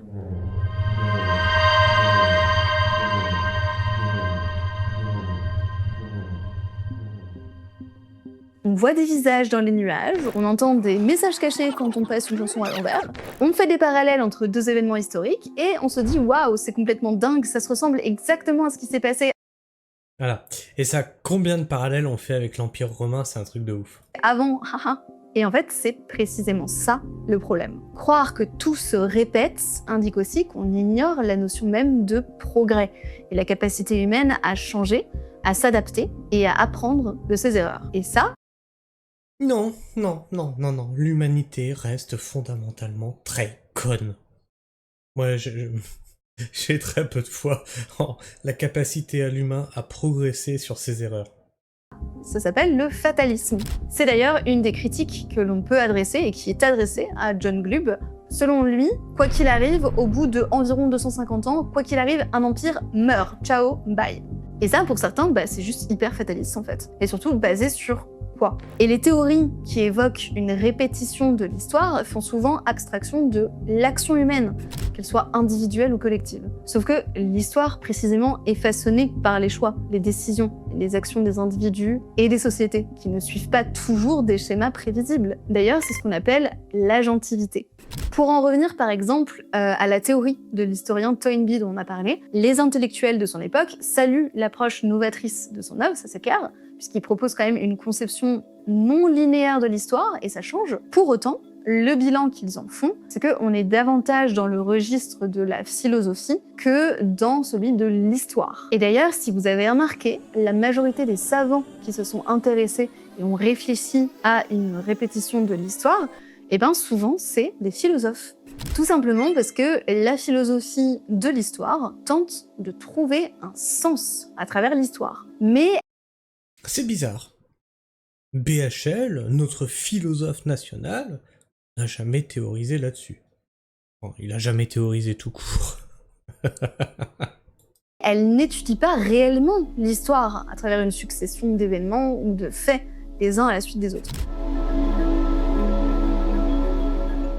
Donc tout ça, c'est quand même un gros point à discuter. Pour autant, on va doser un petit peu, on ne peut pas dire que les Mayas ou les Grecs anciens, par exemple, étaient complètement dans le faux avec cette histoire de cycle. L'historien François Hartog a développé un concept essentiel pour comprendre ça. Ça s'appelle les régimes d'historicité. En gros, il explique que la manière dont on conçoit le passé, le présent et le futur change au fil du temps. Donc par exemple, dans l'Antiquité, les philosophes et les penseurs voyaient le temps comme une sorte de... Mais il y a peut-être aussi un autre facteur, c'est que tu prends tous les empires, au bout d'un moment, ça devient tellement gros, ouais, ils conquérissent tellement de territoires, ça devient tellement gros que ça devient ingérable. Hein. L'Empire romain, c'est en grande partie à cause de ça, hein. C'était tellement étendu que ça devenait ingérable. Est-ce qu'il n'y a pas un petit peu de ça à chaque fois? C'est-à-dire que là, nous, c'est pareil, on a tellement grossi, c'est tellement endetté, est-ce que on n'est pas devenu un empire ingérable? Déjà, t'as vu que pour nos colonies, c'est plus... voilà, déjà les colonies, on n'en a plus, et le peu qui reste, hein, qui veulent même rester français, Macron a fait plusieurs référendums pour essayer de s'en débarrasser. C'est assez intéressant à constater. Cycle perpétuel, et donc tout recommence sans arrêt, etc. À l'époque moderne, les Lumières et la Révolution industrielle ont apporté une vision vraiment différente de l'histoire, parce que pour la première fois, on la conçoit de manière linéaire et tournée vers le progrès. En gros, c'est à partir de ce moment-là qu'on pense qu'on avance, qu'on améliore les choses, qu'on va vers un avenir meilleur. C'est l'époque où on croit dur comme fer que la science et la raison vont nous sauver de tout, même des épidémies, et spoiler, on n'y est pas encore tout à fait. Et aujourd'hui, on est encore un petit peu dans cette vision-là du temps, mais on serait davantage dans un régime qu'on appelle présentiste. Le présentisme, en gros, c'est une obsession pour le présent, au point d'oublier le passé et de plus vraiment anticiper l'avenir. Mais, et c'est là toute la complexité du concept de Hartog, le passé et le futur ne disparaissent pas pour autant. Ils continuent d'exister, mais ils servent avant tout à donner du sens au présent. Exactement ce que je suis en train de faire avec cette vidéo finalement. Et c'est d'ailleurs ce qui explique notre rapport assez paradoxal à l'histoire. D'un côté, on a une obsession du présent, mais de l'autre, nous sommes fascinés par les parallèles historiques, cherchant dans le passé des clés pour essayer de comprendre le monde actuel. Un truc plus concret pour que vous compreniez ce que je veux dire, c'est que, par exemple, on a dans notre société une notion de mémoire et de devoir de mémoire. Le devoir de mémoire, finalement, c'est quoi? C'est regarder en arrière pour essayer de comprendre où nous en sommes aujourd'hui et éviter de refaire les mêmes erreurs. On a Churchill qui disait « Un peuple qui oublie son passé est condamné à le revivre ». Alors d'abord, notons que c'est vraiment très anecdotique, mais cette phrase, elle est souvent attribuée à Churchill, mais en vrai, il existe une version similaire chez un écrivain qui s'appelle George Santayana, qui disait « Ceux qui ne se souviennent pas du passé sont condamnés à le répéter ». Et de manière générale, on trouve la phrase chez plein d'autres penseurs, mais bon, on s'en fiche. Au-delà du fait que l'attribution est assez douteuse, que veut dire cette phrase? Eh bien, qu'il y a un risque de reproduire les mêmes erreurs si on n'apprend pas du passé. En gros, la question c'est, si l'histoire semble parfois bégayer, est-ce que c'est pas plutôt parce qu'on l'a pas assez retenu? Quand tu vois maintenant les discours historiques qu'on apprend aux gamins à l'école, j'ai bien l'impression qu'on efface une bonne partie de l'histoire quand même, hein. C'est en tout cas l'un des principes qui a émergé dans les années 80-90 avec un concept central, le devoir de mémoire. La Seconde Guerre mondiale incarne à elle seule la thèse selon laquelle, au contraire, il faut prendre conscience des atrocités commises durant la guerre pour que celles-ci ne se répètent pas. Le devoir de mémoire est ainsi associé à l'exigence de non-répétition de l'histoire. Alors, certes, on n'a pas encore eu de Troisième Guerre mondiale, mais quand même, on a eu 2 guerres mondiales en très peu de temps, en 20 ans, et puis des guerres, c'est pas vraiment ce qui manque en ce moment. Du coup, le devoir de mémoire est-il vraiment efficace pour lutter contre une probable répétition dramatique de l'histoire? Là-dessus, la réponse est plutôt... Et puis dans chaque guerre, est-ce qu'ils ont pas un peu reproduit à chaque fois les mêmes schémas? Les guerres, c'est ignoble, hein. C'est ignoble. Oui, mais pas totalement. Un truc intéressant, c'est que trop de mémoire, devoir de mémoire, etc. peut au contraire mener à une forme de lassitude ou de désintérêt au sein de la société. C'est ce qu'on appelle l'inflation mémorielle. Par exemple, je ne sais pas si vous avez vécu un petit peu la même chose que moi lorsque vous étiez au collège ou au lycée, mais moi, quand j'étais plus jeune, la notion de devoir de mémoire, elle était super rattachée à la notion d'école. En gros, pour moi, c'était un truc qu'on apprenait à l'école, avec un côté très scolaire, que je reliais dans ma tête. Non, puis il y a un autre truc sur leur devoir de mémoire qui est très mal branlé, c'est qu'en fait, tu devrais te repentir de ça. Or, t'es coupable de rien. C'est pas toi, c'est pas moi qu'avons fait ce qui s'est passé. Et dans le devoir de mémoire, en gros, tu dois te flageller de ce qui s'est passé. Et j'ai rien fait, moi. Tu vois, c'est pour ça. Comment tu veux faire que ça marche alors que tu rends coupable des gens qui n'ont rien fait? Bah en fait, les gens ils vont juste dire bah va se faire foutre en fait. Et donc ça ne marche pas. À la notion de, vous savez, devoir civique ou tous les trucs chiants qu'on devait apprendre, blablabla, etc. Et chez beaucoup de personnes, eh bien cette notion de devoir de mémoire a pu prendre une dimension assez abstraite, voire antipathique. On nous dit qu'on doit se souvenir, etc. Mais l'émotion et la réalité du propos, la gravité finit par s'émousser. Et ça, c'est parce que il faut pas confondre mémoire et histoire. Car l'un est subjectif, façonné par nos émotions et nos biais, et l'autre tente, tant bien que mal, d'analyser les faits de manière objective. C'est par exemple ça qui rend aussi la mémoire assez ethnocentrée. Par exemple, en Europe, la mémoire de la Seconde Guerre mondiale écrase toutes les autres mémoires, et en nous concentrant sur nos mémoires nationales, quelque part, on passe aussi un petit peu à côté des autres conflits. On va beaucoup plus s'émouvoir à l'idée d'une potentielle troisième guerre mondiale parce qu'on a en nous gravé l'idée qu'il fallait pas recommencer ce qui s'était passé avec les deux premières, mais on va peut-être être un peu moins sensibilisé à d'autres guerres qui arrivent bel et bien en ce moment, parce que ça nous semble plus abstrait. Je sais pas, non, moi j'ai pas l'impression, moi. Ce qu'on voit qui se produit en Ukraine, etc., partout, enfin, moi, ça me semble pas décorrélé de tout ça. Hein. Moi, ce que je vois, c'est une répétition, justement, de ce qui s'est déjà passé, et de ce qui va se produire. L'histoire ne se répète donc pas à l'identique, mais cela n'empêche pas que on retrouve, en effet, parfois, des schémas qui nous semblent familiers, à deux époques différentes. À ce titre, une nuance assez intéressante sur la question de la répétition de l'histoire pourrait être que l'histoire ne se répète pas, elle rime. Cette citation est souvent attribuée à l'écrivain Mark Twain.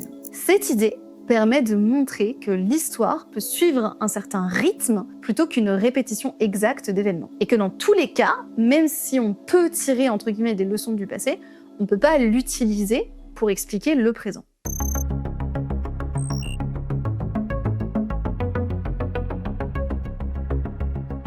L'histoire ne se répète pas, elle rime. Mais alors, si l'histoire ne se répète pas, pourquoi est-ce qu'on ne peut pas s'empêcher quand même de penser ça et de constater qu'il y a des répétitions? Raison numéro 1, c'est que notre cerveau adore les schémas répétitifs et simplistes, on l'a vu.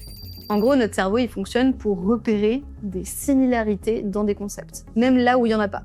Par exemple, quand vous voyez des visages sur un toast ou des trucs comme ça. On fonctionne en termes de chronologie et de causalité. C'est-à-dire que nous établissons facilement des liens entre plusieurs événements. Dès qu'on pense à deux choses similaires, on ne peut pas s'empêcher de, quelque part, les lier entre elles. Et la répétition, c'est positif, parce que ça nous permet d'anticiper des événements, et ça nous aide ainsi à survivre. Coïncidence égale danger. Et aussi... Coïncidence? Je ne crois pas. Si notre cerveau fonctionne de manière narrative. Ça veut dire que lorsqu'on reçoit une information... C'est le narratif, les gars! C'est le narratif serbe. On est programmé pour qu'elle devienne une sorte d'histoire dans notre espace de stockage cérébral. C'est aussi pour ça qu'il y a beaucoup de personnes à fond dans les croyances du style manifestation, l'univers qui prévoirait des choses à l'avance et en fait il faudrait repérer les signes de l'univers et faire confiance à ces trucs-là. C'est parce qu'en fait, quelque part, ça justifie chaque événement de nos vies par le biais d'une grande histoire dont on ne connaîtrait pas exactement la source ou les prémices, mais il faut faire confiance. Ça, c'est typiquement, par exemple, je sais pas, ma tante qui va me dire « Ah non, mais si j'ai pas eu ce job, c'est parce qu'en fait, il y a quelque chose de mieux qui m'attend quelque part. » C'est une histoire. C'est le destin. Ouais, c'est le fameux destin. Ça sert aussi à se déresponsabiliser aussi, ça, les croyances. C'est que c'est pas de ta faute. C'est un truc supérieur à toi. Histoire qu'on se raconte parce que ça permet de donner un sens à ce qui se passe dans nos vies. Alors qu'en fait, si elle a pas eu le job, c'est juste qu'elle est mauvaise. Non, je rigole. J'en sais rien. J'étais pas là. Peut-être qu'elle est mauvaise. En plus de voir les similarités, notre cerveau a tendance à s'amplifier des situations qui sont complexes. Une des meilleures illustrations de ce phénomène est sans doute le rasoir d'Occam. On en a parlé plusieurs fois, qu'on pourrait résumer par l'explication la plus simple et généralement la bonne. Quand on cherche une explication à un phénomène, on privilégie. Ça, c'est ce que j'essaie d'appliquer le maximum possible. Donc non, quand tu vois des traces dans le ciel, c'est pas des chemtrails, c'est probablement de la condensation. Privilégie très souvent l'explication la plus simple et la moins coûteuse intellectuellement. Par exemple, au lieu de dire la situation économique actuelle est due à un tas de facteurs dont personne ne comprend parce que personne n'est économiste, eh ben des discours comme ah mais non, c'est la faute de tel peuple ou de tel groupe social ou de telle personne, c'est beaucoup plus simple et c'est beaucoup plus agréable. Et ça, en ce moment sur les réseaux, alors je sais pas si c'est que je le remarque plus maintenant, mais que ça a toujours été présent, mais j'ai l'impression que ce genre de discours simpliste est en train d'exploser. Alors c'est peut-être une impression que je me fais, dites-moi dans le chat si vous avez la même impression, ou si ça a toujours été là et que j'y prête juste plus attention maintenant. Pour notre cerveau. Et simplifier, ça passe aussi par une catégorisation assez systématique dans notre cerveau.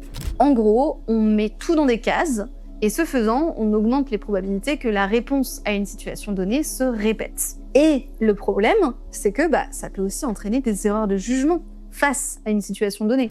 Le cas typique, c'est que ça peut notamment nous amener à concevoir un ennemi avec certains clichés.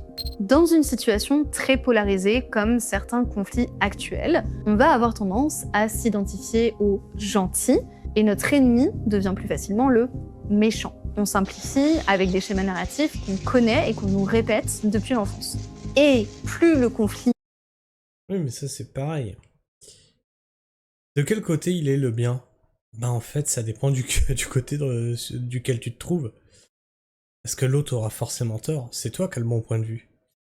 Alors qu'est-ce que nous dit Luffy? Luffy nous dit « Je sais pas si la simplification est liée à la polarisation des opinions ou non, mais je remarque de plus en plus les deux. » Effectivement, il y a une polarisation, il y a de moins en moins de nuances. Et je l'expliquais d'ailleurs, j'ai fait une série de shorts comme ça parce que les gens essayent de me coller dans une case, droite ou gauche, et moi ça me fait marrer, j'en joue, parce que je ne suis ni de droite ni de gauche. Et ça emmerde bien les gens parce que ils aimeraient que ce soit bien rangé dans une petite case. La fameuse polarisation. Je suis une nuance. Et eux, il faudrait que ce soit ou noir ou blanc. Parce que sinon, c'est pas assez simple. C'est trop compliqué. Dégénère, moins l'empathie est présente, peu importe de quel côté vous êtes. Raison numéro... Alors ça c'est très important ce qu'elle dit. Bah ouais, comme l'autre c'est l'ennemi, donc il y a moins d'empathie. Et ça, je l'ai vu lors des gilets jaunes, parce que j'ai des potes flics. Et en fait, les gilets jaunes n'étaient plus des humains. Ils intervenaient plus sur des humains. Ils intervenaient sur des pulapis. Ça permet de déshumaniser la personne en face. Et donc, voilà, c'est du cassos, c'est du machin, voilà, c'est plus un être humain en fait. Numéro 2, notre façon de raconter l'histoire est elle-même biaisée. Les événements passés nous servent de modèle pour comprendre le présent. Mais l'histoire a toujours été racontée à travers un point de vue précis qui valorise notre pays ou notre groupe d'appartenance vis-à-vis des autres. Aucun jugement ici, mais c'est quelque chose qu'on ne peut pas ignorer. Nous avons tendance à nous mettre au centre et à considérer les autres comme des alliés ou des ennemis. C'est une méthode narrative. Et cette manière de décrire la réalité s'apparente souvent au schéma utilisé pour raconter des histoires. L'exemple le plus parlant, c'est sans doute le genre de l'épopée. Que ce soit... Ah, ça t'es comme moi, Pierre. Ni de droite ni de gauche. Bien au contraire. À travers l'Odyssée d'Ulysse ou Le Diable s'habille en Prada, il y a des schémas narratifs qui se répètent. On voit les mêmes choses. On a un héros valeureux qui réalise une quête malgré un antagoniste qui va tout faire pour lui mettre des bâtons dans les roues. Donc on a Poséidon pour l'un et le mec de Andy pour l'autre. Oui, je sais, je suis désolée, mais c'est pas elle la méchante du film, c'est ce gars, ok? Il est giga gênant. Bref, Je suis ouverte au débat en commentaire, venez me chercher. Bref, en transmettant des mythes, on transmet aussi des stéréotypes. Et si vous faites un petit peu attention, ce schéma, on le retrouve vraiment partout dans l'histoire. Enfin, l'histoire telle qu'elle nous est racontée. Si on tire le fil aussi, par exemple, ces schémas permettent de légitimer notamment les monarchies et les empires. On associe les rois et les empereurs à des hommes valeureux qui combattent les ennemis pour sauver leur terre et les populations, agrandir leur empire, etc. On a même carrément les monarques qui sont choisis par Dieu. Tout ça, c'est une version hyper narrative de l'histoire. On en reparlera bientôt, mais par exemple, le cas de Charlemagne. Nous, dans notre vision collective de l'histoire, c'est un gars qui a fait des trucs incres, qui a permis plein d'avancées et qui était un grand roi, d'où son nom, Charlemagne, ça veut dire grand roi et tout.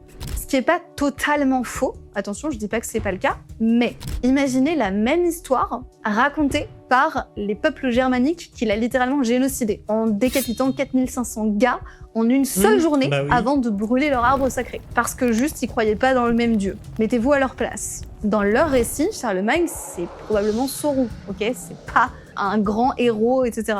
Raison numéro 3, l'évolution. On pourrait faire le parallèle avec les dramas YouTube. Hein. D'un côté comme de l'autre, on pense être dans le bien et de faire la meilleure des choses. Finalement, est-ce que ça se situerait pas un petit peu au milieu tout ça? De nos structures sociales et économiques. Il y a plusieurs éléments dans notre rapport à l'histoire qui nous font penser qu'elle se répète, ou au moins, au minimum, qu'elle a des cycles. Déjà, il n'y a qu'à penser au mot « révolution », qui veut littéralement dire, au départ, hein, à la base de la base, une rotation complète d'un corps mobile autour de son axe. Et donc, en gros, un tour. C'est carrément le mot qui est utilisé en physique et en mécanique céleste. La révolution.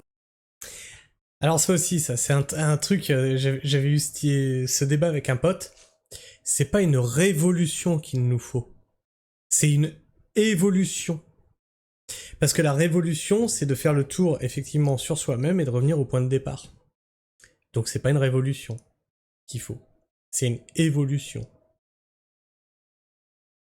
L'évolution de la Terre, c'est le trajet que la Terre effectue autour du Soleil en une année. Donc la Révolution française s'appelle comme ça parce que elle est en rupture totale avec l'Ancien Régime. L'usage du mot « révolution » indique qu'il ne s'agit pas seulement d'une révolte ou d'un changement de gouvernement, etc., mais vraiment d'une transformation complète de l'ordre établi. Dans l'histoire, des révolutions, il y en a eu beaucoup. Et donc, il est parfois facile de se laisser aller à penser que l'histoire est donc une succession de tours ou de cycles. Un domaine, par exemple, où on voit beaucoup ces cycles, c'est l'économie. D'ailleurs, au 19e siècle, la théorie des cycles économiques émerge, pile au moment de la révolution industrielle. Une même chose, une autre révolution, vous voyez. Donc, qui dit croissance industrielle dit crise, et donc faillite, et donc licenciement, banqueroute, etc. Et ça recommence. Alors là, vous allez me dire, mais quel rapport avec l'histoire? Eh ben, il nous arrive parfois de confondre histoire et histoire économique. Tout simplement parce que certains historiens ont mélangé, ou plutôt associé, les deux concepts. C'est le cas de deux historiens. Alors, Staya, on vient d'en parler, tu t'y es arrivé juste après qu'on en parle. Justement, les guerres et les conflits, eh ben, ça dépend de quel côté tu te trouves. Forcément que celui qui est en face, il pense mal, puisque c'est l'ennemi.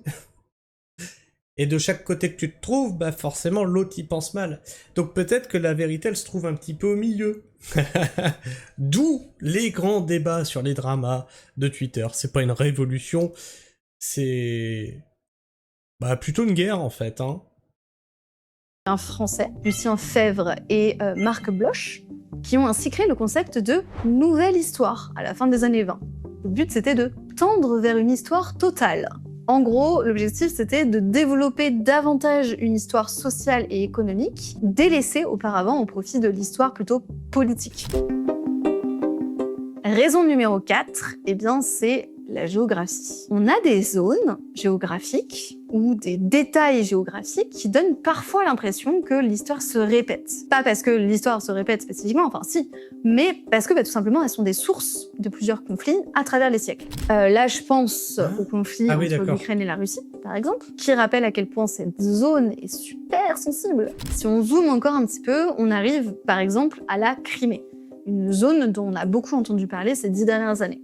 Mais la Crimée, c'est cette péninsule qui fait 3 fois la taille de la Corse et qui est super convoitée parce que dès le XVIIIe siècle, elle devient une base navale cruciale pour la flotte russe en mer Noire et est pendant super longtemps le seul accès de la Russie aux eaux chaudes, c'est-à-dire jamais gelées et donc navigables toute l'année, ce qui est très pratique. Encore aujourd'hui, la zone permet un véritable contrôle de la mer Noire et l'accès aux routes maritimes vers la Méditerranée. Et en bonus, elle est aussi hyper intéressante en matière de ressources énergétiques. Donc, au milieu du 19e siècle, Donc, peut-on dire que les guerres sont créées par le capitalisme?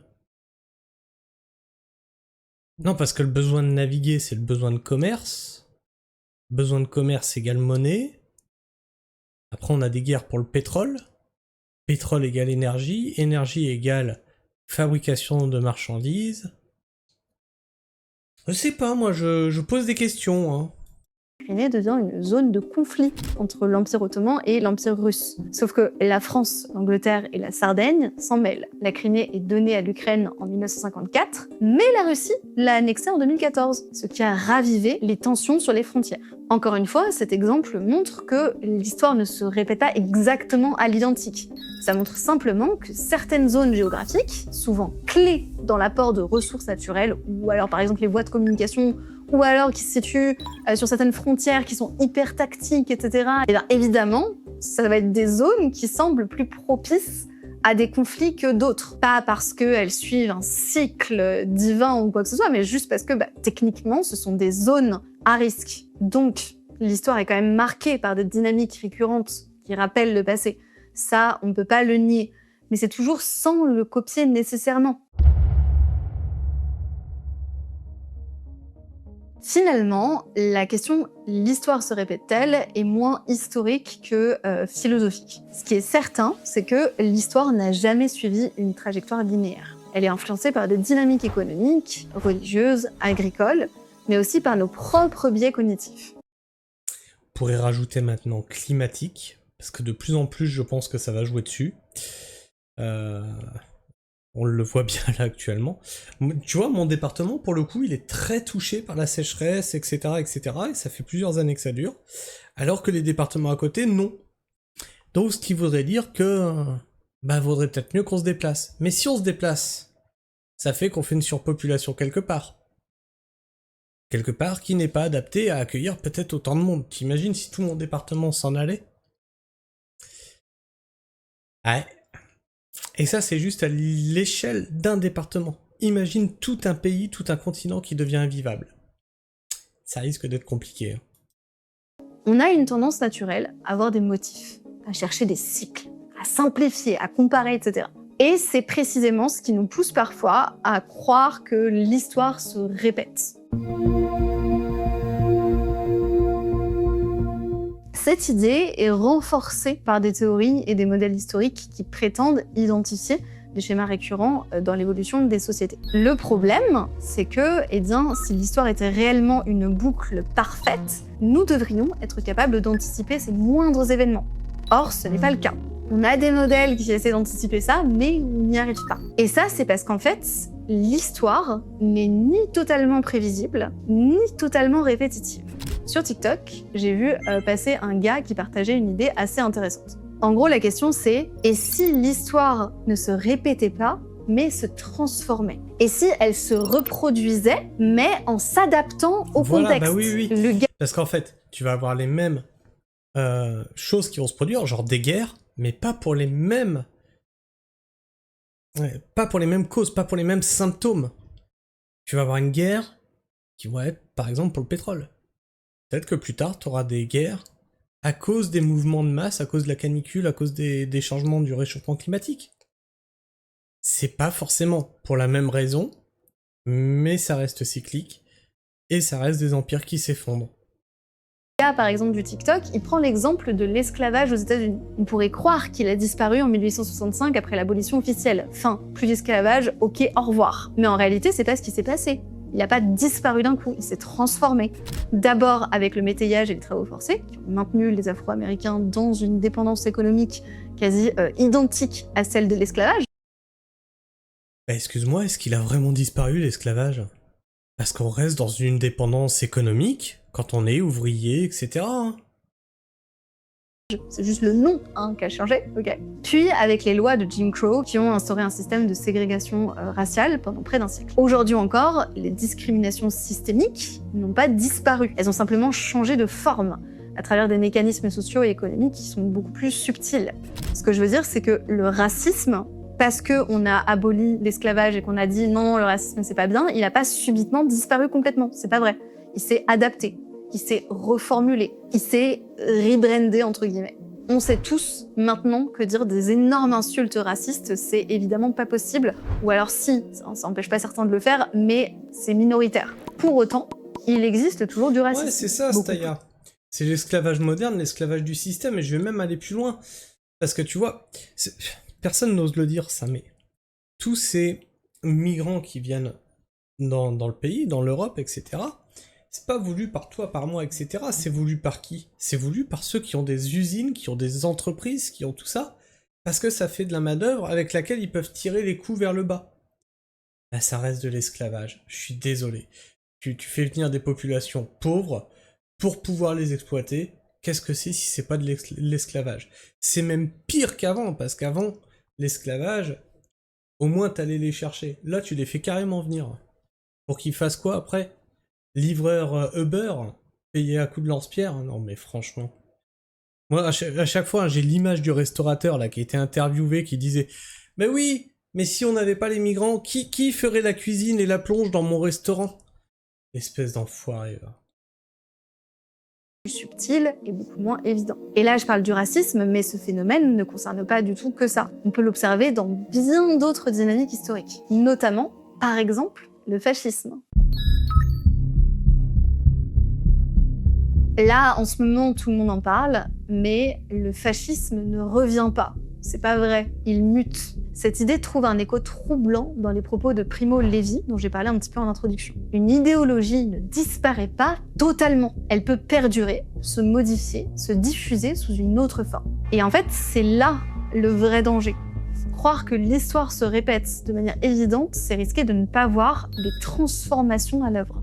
Si on attend un copier-coller du passé avant de réagir, on risque de passer à côté des signaux faibles du présent. L'histoire ne recommence donc jamais exactement à l'identique. Elle évolue, elle mute, elle s'adapte. Et c'est précisément cette évolution qu'il faut savoir décrypter.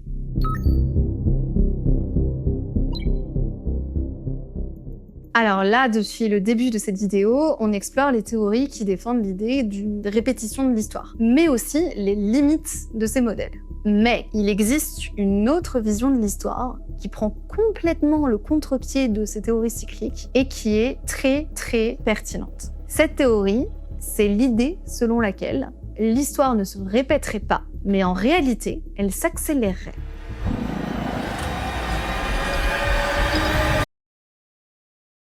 Alors on verra une autre vidéo des revues du monde où elle a fait toute une vidéo là-dessus sur l'accélération du temps.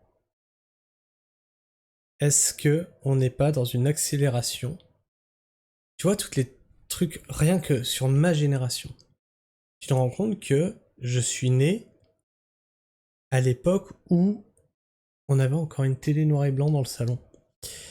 Et on avait le téléphone avec le cadran comme ça, tu sais qu'il fallait faire des tours. Et aujourd'hui, on en est rendu aux IR. Je sais pas si tu vois le bond technologique qu'on a fait par rapport à toutes les générations d'avant.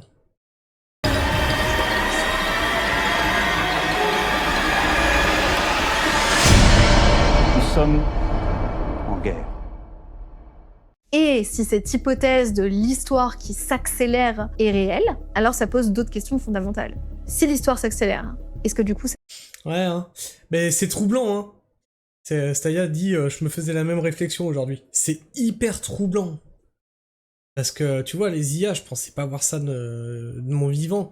Ouais, la robotique, ok, mais les IA, c'est ouf, hein. Ça veut dire qu'on peut atteindre un point final de l'histoire. Est-ce que, du coup, il est possible de prédire les événements à venir? Est-ce qu'il existe une méthode fiable pour anticiper le futur? Ça, c'était les questions que je voulais aborder à la fin de cet épisode. Et ensuite, je me suis rendu compte que l'épisode faisait 18 pages. Et donc, j'ai décidé de scinder la vidéo en 2 épisodes, mais on en parlera très bientôt, du coup. Et donc, dans une prochaine vidéo, on répondra à toutes ces questions. Entre théorie de l'accélération de l'histoire, de l'anthropocène jusqu'à la collapsologie, si le sujet vous intrigue, abonnez-vous. C'est hyper 2012 de dire ça, mais voilà. On va sûrement avoir une vidéo qui arrive dans les mois qui viennent et qui parlera de ça. Voilà. Petite pause avant. Et je pense que c'est la prochaine qu'on va se mater en React. Parce qu'elle est hyper intéressante. Elle est dense, hein. Elle est super dense, mais elle est hyper intéressante. À la fin de cet épisode, s'il vous plaît, ne partez pas tout de suite, car je voulais vous parler d'un truc absolument extraordinaire. Et non, ce n'est pas la collab, c'est mon Instagram. Ah oui, bon, on s'en fout. Voilà, j'ai un compte Instagram. Je sais pas si j'en parle beaucoup ici, mais il est joli. Donc n'hésitez pas à, je sais pas moi, me suivre là-bas. Alors pour le coup, c'est pas du tout, je parle pas de... Mais attends, mais elle fait des trucs par thème de couleur ou comment ça se passe? Attends, regarde.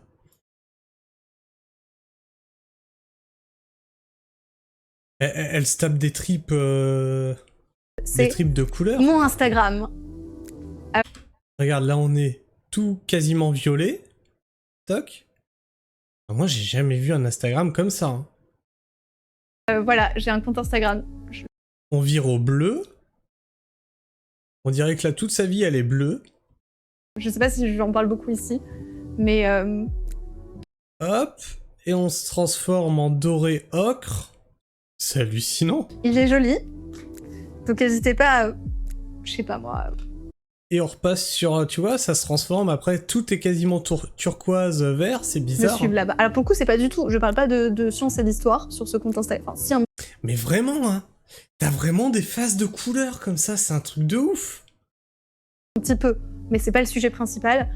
J'y parle surtout d'art, et je fais une sorte de curation de choses, de photographie que je fais, de tableaux que je peins, et de choses comme ça. Donc si c'est des thématiques que vous aimez bien, n'hésitez pas à aller voir. Et également, un grand merci à notre sponsor du jour. Bon, et alors...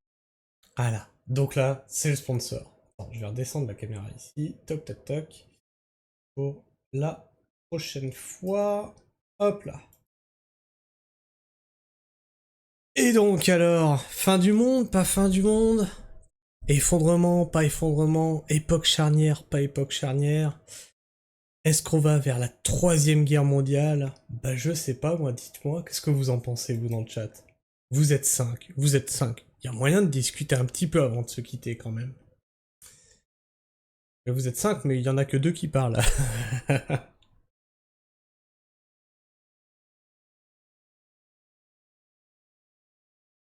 Non, personne? Ah, après, si vous voulez pas parler, hein, vous avez le droit d'être timide. Hein. Alors, Luffy qui nous dit, pour moi, on est sur la bascule. Ça peut aller dans les deux sens, pardon. Répéter comme éviter. Ouais, je pense aussi qu'on est sur un point de bascule. Moi, j'appelle ça une époque charnière, en fait. Ça peut aller dans le bien comme dans le mauvais. Mais tu sens vraiment qu'on est sur un truc charnière. Tu sens qu'il y a une transformation qui va arriver. Dans le positif ou dans le négatif. Et ça va pas pour tout. Hein. Si tu regardes du côté des IA, ça peut aller dans le bon sens comme dans le mauvais sens. Si tu regardes dans l'économie, tu sens que c'est tiraillé, tu vois. Moi, je serais pas contre que l'économie s'effondre pour quelque chose de nouveau, tu vois, parce que le capitalisme, c'est dégueulasse. Tu vois que le FMI essaye de pousser vers l'euro numérique, c'est la porte ouverte à l'esclavage du peuple, etc. Est-ce qu'on ne devrait pas revenir en arrière justement sur le modèle économique? Et ça pourrait justement déboucher sur quelque chose de nouveau. Mais surtout, hein, que ce soit dans les métiers, dans l'économie, dans le climat, dans l'agriculture, dans les conflits actuellement qu'il y a dans le monde, tu vois que ça peut aller dans un sens ou dans l'autre. Et après, t'as le point de bascule. Alors, qu'est-ce qu'on me dit? Alors, Staya qui nous dit « Tout doit avoir une fin, mais si on peut sauver les pots cassés, bah s'ils sont cassés, ça sert à rien de les sauver. » La fameuse vie d'avant est finito. Ouais, mais il y a un truc aussi, tu vois, sur la nostalgie de « c'était mieux avant ». Est-ce que c'était vraiment mieux avant, en fait? Ou est-ce qu'on n'a pas, justement, une idée biaisée de parce qu'on était plus jeune, parce que peut-être c'était aussi plus lent, tu vois? On était plus insouciant. Parce qu'avant, mine de rien, on n'avait pas Internet, ce qui nous permettait pas de discuter comme ça et d'échanger avec plein de monde autour de nous. On avait même pas de téléphone portable, on avait... voilà, on était seuls dans notre coin. Alors est-ce que c'était mieux avant? Je sais pas. Et moi je me dis que c'était mieux avant. Mais est-ce que c'est factuel? Est-ce que c'était vraiment mieux avant? C'est un roulement générationnel, il y a 20 ans, ceux qui avaient notre âge disaient la même chose. Exactement, et c'est pour ça que je me dis, est-ce que je suis factuel quand je dis que c'était mieux avant? Parce que mon père disait pareil, c'était mieux avant. Et mon grand-père disait pareil, c'était mieux avant. Et pourtant, mon grand-père a connu la guerre. Hein. Mais c'est vrai que quand tu regardes ça, mais des fois t'as l'impression d'être un vieux con, parce que tu répètes les choses que tes parents ils ont dit. T'as pas l'impression d'être un vieux con, c'est que tu deviens un vieux con. Et ces phrases-là, on s'était promis de jamais les dire. On finit tous par les dire.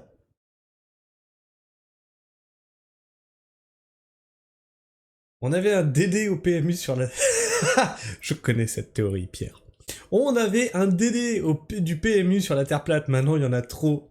C'est un humoriste qui avait dit ça. Avant, il y avait DD au PMU. Et il disait que la Terre était plate et tout le monde se fendait la gueule, payait un verre à Dédé, machin et tout, et maintenant ils se sont regroupés sur Internet. Et ils sont là, ah, toi aussi t'as remarqué, hein, la Terre est plate, hein. Ils se sont tous regroupés entre eux, et du coup, Internet c'est devenu le PMU, mais il y a plus que des Dédé dedans. Eh oui, c'est acté, là tu l'es. Enfoiré! Je suis officiellement vieux. De toute façon, j'ai 60 ans. Ah oui, suivant la théorie des gens sur Internet, je suis de droite, de gauche, facho, extrême gaucho, islamo-gauchiste, et j'ai 60 ans. C'est pour ça que ça me fait rire quand il y a des petits jeunes qui tapent boomer, quand on parle de nostalgie. Puis boomer, ça représente une génération particulière, hein. Ça représente la génération de mes parents. Moi, je suis pas... Même quand j'aurai 70 ans, je suis pas un boomer. Je serai un vieux, mais je suis pas un boomer. C'est vraiment une génération particulière, les boomers. Hein. Ils se rendent pas compte que c'est les boomers de demain. Bah ouais, mais non, tu vois, justement, c'est pas les boomers. C'est vraiment une génération particulière. C'est la génération du baby-boom. Ce sera des vieux, comme nous. Mais est-ce qu'on vieillira comme nos parents, d'ailleurs ? Parce que comme nous, on a baigné dans l'informatique, dans les jeux vidéo, etc., si ça se trouve, à 60 ans, je serai encore là en train de jouer à World of Warcraft. Ça a été déformé. Faut renommer la chaîne en Permami Boomer. Non, certainement pas. Non. Perma retraité bientôt.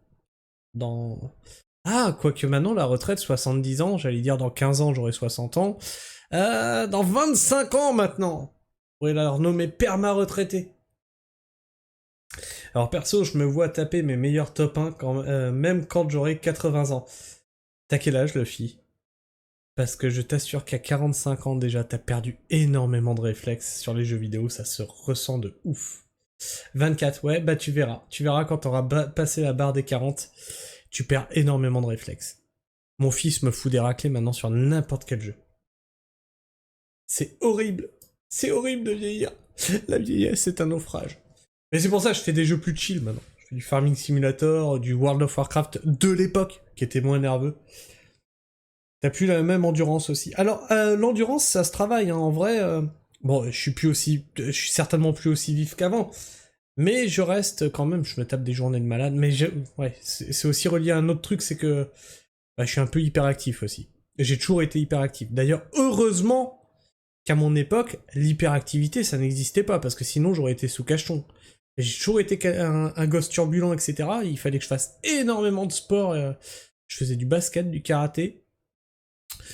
du vélo, mais ça c'était voilà, c'était là autour de chez nous. Et il fallait que je me dépense à fond parce que j'ai trop d'énergie et puis ça m'est resté ça. Pierre qui nous dit Road to retraite MSA avec 3000 € de cotisation pour 900 € en retour. Bah tu sais quoi, nous, la MSA on leur a dit vous savez quoi, allez vous faire foutre parce qu'on devait payer 6000 € par an sinon. Pour une retraite de merde comme tu le dis. Et on leur a dit, bah vous savez quoi, on va rester cotisants solidaires, puis on vous emmerde. Et puis ils nous ont dit, oui mais vous vous rendez compte quand même, faut payer vous aurez pas de retraite. Et là on leur a dit, mais quelle retraite? On n'en aura pas quoi qu'il arrive de toute façon. Et là ils nous ont dit, mais comment vous pouvez dire ça? Vous êtes pas devin, hein, vous êtes pas médium, vous pouvez pas lire dans l'avenir. Oui, bah en fait l'avenir, tu vois, 4 ans plus tard, me donne bien raison, parce que si c'est pour avoir une retraite à 70 ans, bah allez vous faire foutre. Hein. À la rigueur, tu sais quoi, c'est 6000 € par an, bah tu les fous de côté, qu'on n'a pas d'ailleurs, hein. Tu les fous de côté pour ta retraite, et puis au bout de 10 ans, tu vois, ça te fait déjà 60 000 €. Ah. Why not? Puis tu peux peut-être les placer en bourse, faire des bons placements. La retraite de Damoclès. C'est ça, c'est ça. Puis c'est toujours pareil, hein, c'est on t'agite la carotte là, vas-y avance, tu l'auras ta retraite, tu l'auras. Puis finalement, tu meurs avant d'y arriver, quoi. Enfin bref. La retraite. Ouais, je me rappelle, hein, quand j'ai commencé à bosser, je voyais mes collègues partir en retraite à 55 ans. La fameuse pré-retraite. Est-ce que c'est pas ça qui nous a foutu dans la merde? Est-ce que c'est pas ça qui a vidé les caisses? Putain, elles sont chiantes les mouches là, je sais pas ce qu'elles ont avec mon œil, je dois avoir l'œil qui pue.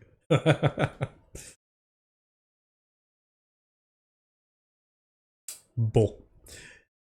Je vois que ça bouge plus trop dans le chat. Écoutez, on va se laisser là. Je vous fais la bise. Prenez soin du... Ouais, elles ont soif peut-être, ouais. Prenez soin du sol et restez pragmatiques. Ciao.